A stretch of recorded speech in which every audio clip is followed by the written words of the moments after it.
কি হলো বলো? আরহানের শান্ত কণ্ঠস্বর। ঈশানী একটু কুঁকড়ে বসলো, দৃষ্টি এদিক ওদিক ফেলছে, কি বলবে খুঁজে পাচ্ছে না, কিন্তু আরহানের দৃষ্টি উপেক্ষা করতে পারছে না সে। আরহান সূক্ষ্ম নজরে সবটাই খেয়াল করলো, তারপর ধীরে কিন্তু ভারী কণ্ঠে বলল, যদি কোনো কারণ ছাড়া হাওয়ায় তীর ছুঁড়ে বলে থাকো কথাগুলো, তাহলে খুব খারাপ হবে। ঈশানী একটু চমকে গেল, নিজেকে গুটিয়ে নিল খানিক, তারপর নিচু গলায় মাথা নিচু করে জানিয়ে দিল সবকিছু, নিজের সন্দেহ, দোটানা, ভুল বুঝাবুঝির কথা। আরহান সব শুনে একটা নিঃশ্বাস ছাড়ল, তার চোখে একরাশ বিস্ময় বিরক্ত নিয়ে বলল, তার মানে তুমি তোমার পরীক্ষার আগে এই তুচ্ছ কারণে আমার থেকে দূরত্ব নিয়েছিলে? ঈশানী ধীরে মাথা ঝাঁকালো, দৃষ্টি তার নত। হঠাৎ করেই যেন কোনো পূর্ব সংকেত ছাড়াই আরহান মুখ গুজে দিল ঈশানীর গলার ভাঁজে। নিঃশ্বাস যেন ঈশানীর গলায় এসে আটকে গেল, বুকের ভেতর হৃৎপিণ্ড অস্বাভাবিকভাবে ধুকপুক করছে। তারপর অনুভব করল নরম ভেজা ঠোঁট ছুঁয়ে যাচ্ছে তার গলার কোমল ত্বক।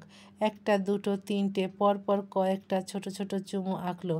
ঈশানী চোখ খিচে বন্ধ করে নিল, হাত মুঠো করে আঁকড়ে ধরল নিজের কামিজের অংশ।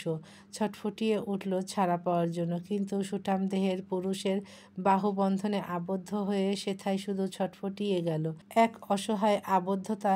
কিন্তু সেই ছোট্ট ছোট্ট নরম চুমু পরিবর্তিত হলো মৃদু কামড়ে। ঈশানীর ব্যথায় ঠোঁট ভেঙে আসলো, মুখ থেকে নিষ্কৃত হলো চাপা আহ। চোখের কোণে পানি চলে আসে। আরহান থামে, তবে এখনো মুখ গুজে আছে তার নরম গলায়। তারপর চোখ তুলে তাকায়, মুখ তুলে নিয়ে আসে ঈশানীর কানের কাছে, শান্ত স্থির অথচ এক ধরনের দখলদারি মেশানো হাসকি স্বরে বলে, এটা আমার থেকে দূরে যাওয়ার কথা ভাবার শাস্তি। পরপর তার খড়খড়ে পুরুষালী ঠোঁট ছোঁয়ায় ঈশানীর কানের লতিতে, তার ছোঁয়াতে ঈশানীর ভেতর কেঁপে ওঠে। সে যেন বন্দী হয়ে আছে এক অদৃশ্য খাঁচায়, অনবরত মোছড়ামুছড়ি করে যাচ্ছে, কিন্তু মুখ দিয়ে কিছু বলতে পারছে না। আরহান বাহুবন্ধনে আরেকটু কাছে টানল ঈশানীকে, কানের লতিতে কয়েকটি চুমু দিয়ে সেথায় বসালো আর এক কামড়। ঈশানী এবার খামচে ধরল আরহানের কাঁধের ওপরের শার্টের অংশ, চোখ বন্ধ করে জোরে নিঃশ্বাস ফেলছে সে। আরহান তার উত্তপ্ত নিঃশ্বাস ফেলল ঈশানীর কানে গলায়, তারপর কানে কানে বলল, আর এটা আমাকে কিছু না জানিয়ে, কোনো প্রশ্ন না করেই আমাকে ভুল বোঝার শাস্তি। ঈশানী কম্পমান শরীরের তাপমাত্রা বাড়ল বুঝি, এলোমেলো হলো সে। আরহান থেমে গেল, তবে ছাড়ল না ঈশানীকে। সেভাবেই গাঢ় গম্ভীর খড়খড়ে কণ্ঠে বলে, আমি মেরুদণ্ডহীন না, আর না আমার ইচ্ছের বিরুদ্ধে কখনো আমাকে দিয়ে কিছু করাতে পেরেছে কেউ। একটু থামল আরহান, তারপর মাথা তুলল, ঈশানীর চোখে চোখ রাখল। ঈশানী সেই চোখে চাইতে পারল না, নামিয়ে নিল চোখ সে। আরহান সেই নিচু মুখশ্রীতে তাকিয়ে আবার বলে, অলিভিয়াকে আমি কখনো বন্ধুর থেকে বেশি কিছু ভাবিনি। ও যদি বন্ধুত্বের থেকে বেশি কিছু ভেবে থাকে, that's none of my business. Ishani এবার চাইল আরহানের দিকে, তার ভেতরটা কেমন অস্থির লাগছে। আরহান আবার বলল, তোমাকে বিয়ে করার ব্যাপারটা একদম আনএক্সপেক্টেড ছিল সত্যি, তবে ফোর্স ছিল না। কারো ফোর্সের ধার ধারি না আমি। আমি শুধু যে সময়টা নিতে চাচ্ছিলাম সেটা পাইনি। সব অনেক তাড়াতাড়ি হয়েছিল, আর পরিস্থিতিও অনুকূল ছিল না, কিন্তু সেই পরিস্থিতিতেও আমি চেয়েছি বলেই এই বিয়ে হয়েছে। তাই নেক্সট টাইম আর কখনো যদি তোমার মুখে ডিভোর্স, মুক্তি অথবা দূরে যাওয়ার ফালতু কারণ শুনি, মেরে ফেলবো। এত ধৈর্য আমার কখনোই ছিল না। তোমার সাথে পরিচয় না হলে জানতাম না আমি এত ধৈর্যশীল। তাই এসব ইউজলেস কারণে আমার ধৈর্যের পরীক্ষা নিও না। পরের বার শাস্তি এত মধুর হবে না কিন্তু, বুঝেছ? ঈশানীর ঠোঁট দুটোর মাঝে হালকা ফাঁক হয়, মনোযোগ দিয়ে শুনছে সব। মাথা শূন্য শূন্য লাগছে। আরহানের করা প্রশ্নে সম্মোহনের মতোই মাথা উপর নিচ করল। আরহান ঈশানীর কপালে একটা দীর্ঘ চুমু আঁকে। ঈশানী আবেশে চোখ বন্ধ করে ফেলে। ঈশানী আরহানের বুকে হাত রেখে সরে আসে হালকা। আরহান ঠোঁট বাঁকিয়ে হাসে। আরহান এবার সিরিয়াস হয়, এরপর গম্ভীর কণ্ঠে আবার বলে, যেভাবেই হোক আমরা একটা সম্পর্কে জড়িয়েছি।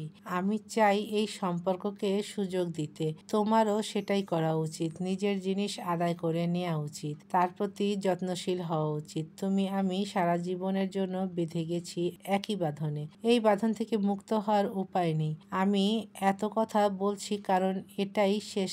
এরপর এসব বলবো না আর না বুঝাবো। তোমার স্বামী মান ভাঙাতে অক্ষম। নিজের মতো সব করতে পছন্দ করি। সেটা তোমার পছন্দ নাও হতে পারে, তাই আজ সব পরিষ্কার করছি। এরপরে কিন্তু এই সুযোগ আর পাবে না। ঈশানী শুধু ফ্যাল করে তাকিয়ে থাকে, যেন সে বাকশূন্য হয়ে গেছে। আরহান ঈশানীকে সেভাবে রেখেই চলে যায় বাহিরে। নতুন একটি দিনের সূচনা, নতুন পরিকল্পনার মোড়। রোজকার নিয়মানুসারে আরহান উঠে পড়ে। নিজের শরীরচর্চা করে একদম ফর্মাল গেটআপে নিচে নামে হসপিটালে যাওয়ার উদ্দেশ্যে। খাবার টেবিলে দেখা হয় জাহিদ চৌধুরীর সাথে, যার পূর্ণ মনোযোগ ও দৃষ্টি এখন সংবাদপত্রে। আরহান এসে চেয়ার টেনে পাশে বসলে জাহিদ চৌধুরী খবরের কাগজ থেকে চোখ সরিয়ে ছেলের পানে চায়। দুজনেই টুকটাক আলোচনা সেরে নেয় খাবার টেবিলে। কিছুক্ষণ পর ময়না খাবার নিয়ে আসে, খাবার টেবিলে রাখলো। ঈশানীকে আশেপাশে কোথাও দেখা গেল না। জাহিদ চৌধুরী শুধালেন ময়নাকে, তোর চাচি আম্মা আর ঈশানী কই? ময়না নিজের ভঙ্গিতে বলতে থাকে, চাচি আম্মা তো রানতাছে আর আপামনি দাঁড়ায় আছে। চাচি আম্মা কথা কইতাছে না আপামনির লগে। জাহিদ চৌধুরী তপ্ত নিঃশ্বাস ফেললেন। কাল রাতে তাদের মধ্যেও কথা কাটাকাটি হয়েছে। মিনারা বেগম আপাতত ঈশানীর ওপর রুষ্ট। তার ভাষ্যমতে ঈশানী কাল ইচ্ছে করে বানিয়ে ওসব বলেছে। জাহিদ চৌধুরী বোঝাতে গেলে উল্টো এক কথায় দুই কথায় তর্ক বেজে যায়। ঈশানীকে ডেকে উঠে জাহিদ চৌধুরী। ঈশানী মাথা নিচু করে বেরিয়ে আসে রান্নাঘর থেকে। মুখটা লাল হয়ে আছে, দেখে বোঝা যাচ্ছে কেঁদেছে। জাহিদ চৌধুরীর ভীষণ মায়া হলো। ঈশানীর মাথায় হাত রেখে পরিবেশ স্বাভাবিক করতে বললেন, এক্সাম তো শেষ, কি করবে এখন ভেবেছ? ঈশানীর ভেতর অস্থিরতা কাজ করে। নিজেকে যেন দোষী আসামির মতো লাগছে। মিনারা বেগমের নীরবতা তার উপর পাথরের মতো চেপে বসেছে। ছোটবেলা থেকে ছোট মার মুখের হাসি তার জন্য আশ্রয় ছিল, আর আজ সেই মুখে ঠান্ডা চুপ। আরহান শান্ত দৃষ্টিতে সব দেখলো, তারপর গম্ভীর করে ডেকে ওঠে, ঈশানী রুমে আসো, আমার ওয়ালেট পাচ্ছি না। নিজের কথা শেষ করে হনহন করে উপরে উঠে যায়। ঈশানী তাকায় গমন পথে। চাচুর সামনে কেউ এভাবে ডাকে নাকি? নিচু মাথা আরো নিচু হয়ে যায়। জাহিদ চৌধুরী বোধহয় ঈশানীর ভাবাবেগ বুঝলেন, তাই ঈশানীকে যেতে বলে নিজেও চলে গেলেন। মিনিট কয়েক পর ঈশানী উপরে যায়। রুমের সামনে যেতেই হাত টান পড়ে। ঈশানী ছিটকে ভিতরে আসে। মুহূর্তের জন্য ভয়ে শিউরে ওঠে, কিন্তু নিজের অতি পরিচিত মানুষের পরিচিত ছোঁয়া ও সুগন্ধি উপলব্ধি করতে পেরে নিঃশ্বাস ছাড়ে। আরহান তার দিকেই তাকিয়ে। ঈশানী ভ্রু উঁচিয়ে জিজ্ঞেস করে, কি? আরহান কিছুক্ষণ মৌন থাকে, তারপর চোখের কোণে লেগে থাকা পানি মুছে বলে, কান্না করছো কেন? ঈশানী মাথা নামিয়ে নেয়, আবার বিষাদ ছুঁয়ে যায় তাকে। ক্ষীণ স্বরে বলে, কাঁদছিলাম না আমি। আরহান ঈশানীর থুতনিতে এক আঙ্গুল ধরে উপরে তোলে। ঈশানী চোখ বন্ধ করে আছে। আরহান বন্ধ চোখের উপর নিজের ভারী নিঃশ্বাস ফেলে। ঈশানী কেঁপে ওঠে, চোখ মেলে তাকায়। আরহান নিজের কণ্ঠস্বর নরম করে বলে, মা কিন্তু এখনো তোমার ছোট মাই আছে। তোমার প্রতি ভালোবাসার উপর অভিমান নামক এক ঠুনকো আস্তরণ পড়েছে। সময়ের সাথে সেটা মুছে যাবে, তবে এমনি এমনি যে মুছে যাবে এমন না। তোমাকে সেটা আবার ফিরিয়ে আনতে হবে। তাই কষ্ট পেয়ে ভেঙে পড়ো না, নিজেকে শক্ত করো, প্রতিজ্ঞা করো সব ঠিক করে ফেলবে। আমি বিশ্বাস রাখি পারবে তুমি। ঈশানী ফুঁফিয়ে উঠল, তারপর কাঁদো কাঁদো হয়ে বলল, ছোট মা আমাকে বকা দিত, দুটো চড় দিত, তবুও আমার কষ্ট লাগতো না। কিন্তু ছোট মা আমার থেকে দূরে যাচ্ছে, তার নীরবতা আমাকে পীড়া দিচ্ছে। কিভাবে সব ঠিক করব আমি? আরহান ঈশানীর চোখের পানি মুছে দেয়। দুহাতের আঁচলে ঈশানীর মুখ নিয়ে বলে, সেটা তো তোমাকেই বের করতে হবে। তাই কান্নাকাটি না করে ভাবো, যেখান থেকে শেষ হয়েছে সেখান থেকে না ভেবে যেখান থেকে শুরু হয়েছে সেখান থেকে ভাবো। আমি কিন্তু আস্থা রাখছি, আমাকে নিরাশ করবে না কিন্তু।